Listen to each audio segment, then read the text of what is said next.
Lihatlah di hadapan kalian. Ya, ini ada peta Indonesia. Indonesia merupakan negara kepulauan terbesar di dunia. Negara Indonesia memiliki posisi geografis yang unik, sekaligus menjadikan posisi yang strategis. Posisi geografis Indonesia terletak di antara dua samudra dan dua benua. Dua samudra itu adalah Samudra Hindia dan Samudra Pasifik, dan dua benuanya adalah benua Asia dan benua Australia. Oleh karena itu, Indonesia disebut pada posisi silang.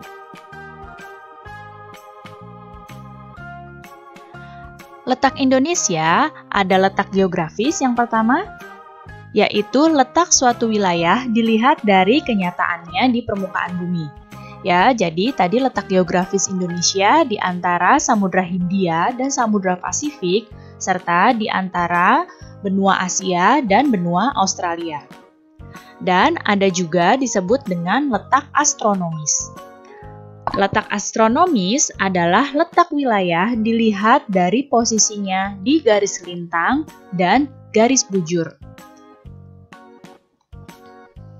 Sekarang kita akan membahas letak astronomis Indonesia. Di hadapan kalian ada peta Indonesia.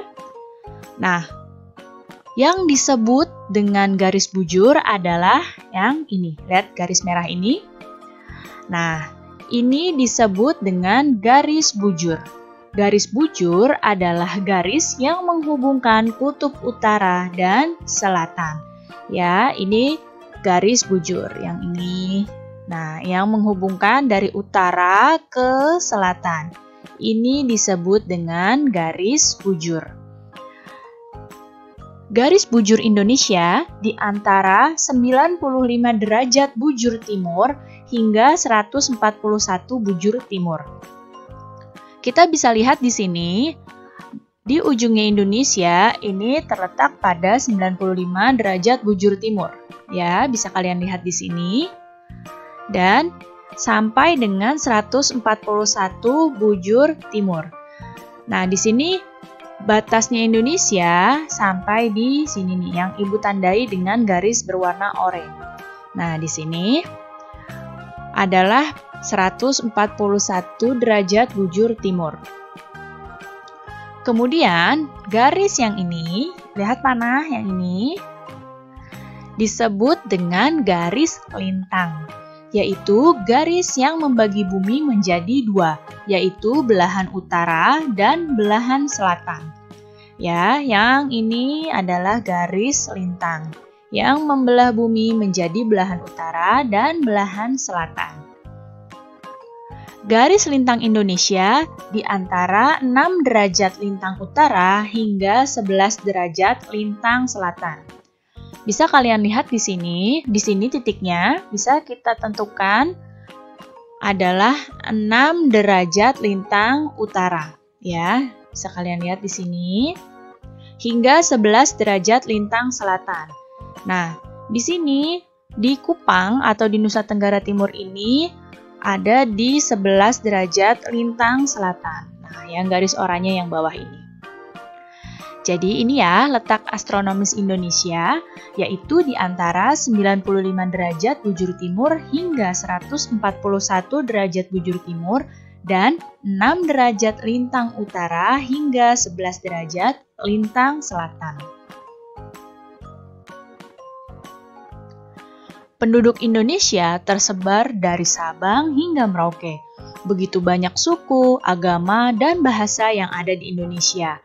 Kita semua memiliki tanggung jawab yang besar untuk menjaga persatuan dan kesatuan di Indonesia.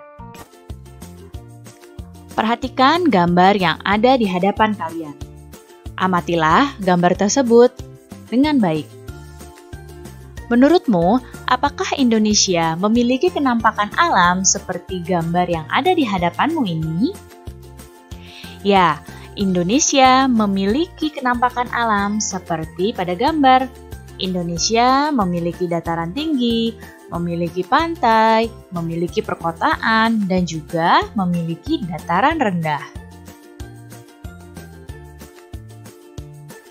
Kenampakan alam disebut juga dengan istilah bentang alam. Indonesia memiliki bentang alam yang berbeda-beda di setiap daerahnya. Kenampakan alam dibagi menjadi dua. Yang pertama, kenampakan alam wilayah daratan, yang contohnya seperti gunung, pegunungan, dataran tinggi, dataran rendah, dan juga pantai. Kemudian, kenampakan alam wilayah perairan. Contohnya, sungai, danau, dan laut. Sekarang kalian perhatikan, berikut ini adalah kenampakan alam wilayah daratan. Yang pertama adalah gunung. Gunung merupakan kenampakan alam yang terletak pada ketinggian 600 meter atau lebih di atas permukaan laut. Kemudian pegunungan. Pegunungan merupakan deretan dari gunung. Kemudian ada dataran tinggi. Dataran tinggi memiliki ketinggian lebih dari 200 meter di atas permukaan laut. Ada juga dataran rendah. Dataran rendah adalah dataran yang memiliki ketinggian antara 0 sampai 200 meter di atas permukaan laut. Kemudian, pantai. Pantai adalah batas wilayah antara daratan dan laut. Berikutnya adalah kenampakan alam wilayah perairan. Contohnya, sungai. Sungai adalah aliran air tawar di permukaan bumi yang bermuara di laut. Kemudian, danau. Danau adalah cekungan luas di daratan yang terisi oleh air. Dan laut. Laut adalah kawasan perairan asin yang membagi daratan menjadi benua-benua serta pulau-pulau.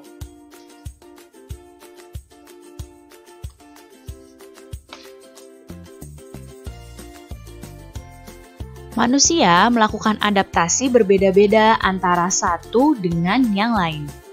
Manusia hidup beradaptasi sesuai dengan alam dan kenampakan alam di lingkungan tempat tinggalnya.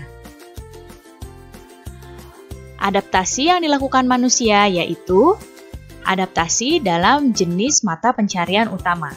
Mata pencarian utama penduduk dataran tinggi dengan penduduk dataran rendah tentu saja berbeda.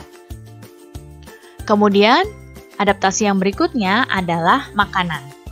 Makanan di tiap-tiap wilayah atau di tiap-tiap lingkungan tempat tinggal itu berbeda-beda.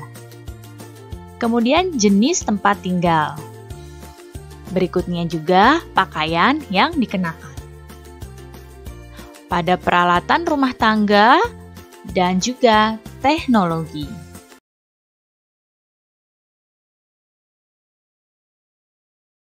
Sekarang kalian perhatikan gambar yang ada di hadapan kalian. Kira-kira apa yang sedang dilakukan warga pada gambar ya? Ya, pada gambar, warga sedang melakukan kerja bakti. Sekarang kita akan mempelajari muatan PPKN. Di gambar, tampak masyarakat yang sedang bekerja sama membersihkan lingkungan rumah. Mereka juga mengganti bola lampu yang mati untuk penerangan di depan rumah masing-masing. Kegiatan mereka demi keamanan dan juga kenyamanan semua warga di kampung. Kegiatan mereka mencerminkan hidup rukun dalam persatuan dan kesatuan.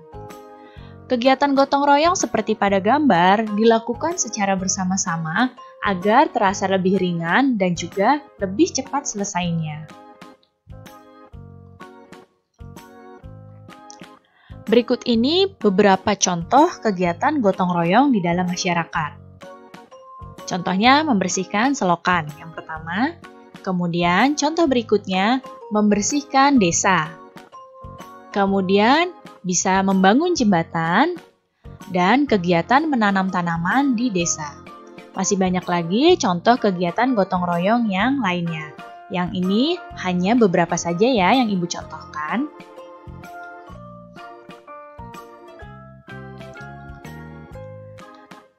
Kebersamaan dalam kegiatan gotong royong mengandung nilai persatuan dan kesatuan. Berikut ini adalah makna penting di dalam persatuan dan kesatuan bangsa Indonesia. Yang pertama adalah rasa persatuan dan kesatuan menjalin rasa kebersamaan dan saling melengkapi antara yang satu dengan yang lain. Kemudian, menjalin rasa kemanusiaan dan sikap saling toleransi serta rasa harmonis untuk hidup berdampingan secara rukun dan damai. Dan menjalin rasa persahabatan, kekeluargaan, dan sikap tolong-menolong antar sesama, serta sikap nasionalisme.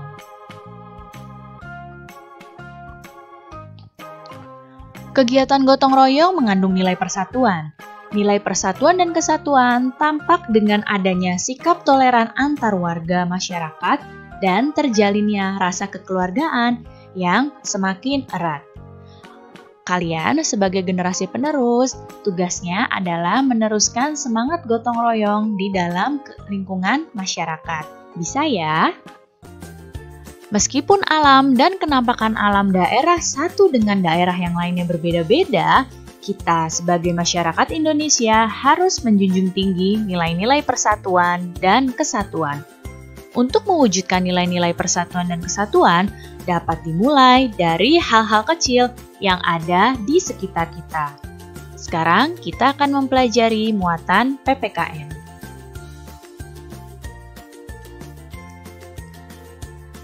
Sekarang kalian amati gambar yang ada di hadapan kalian ini. Pernahkah kamu melakukan kegiatan seperti pada gambar? Ya, ketika sekolah berjalan dengan normal, kalian mungkin pernah melaksanakan kegiatan seperti pada gambar ini. Gambar ini merupakan contoh kegiatan gotong royong yang ada di lingkungan sekolah. Gotong royong dapat mempererat persatuan dan kesatuan. Sikap ini dapat kita lakukan dimanapun kita berada. Lalu, apa ya manfaat dari menjaga persatuan dan kesatuan? Ya, manfaatnya adalah dapat menumbuhkan sikap saling menghargai. Kemudian, menghindari perselisihan dan permusuhan. Berikutnya, menjalin kerjasama antar warga. Menumbuhkan rasa toleransi antar warga masyarakat, dan membiasakan saling membantu atau tolong-menolong.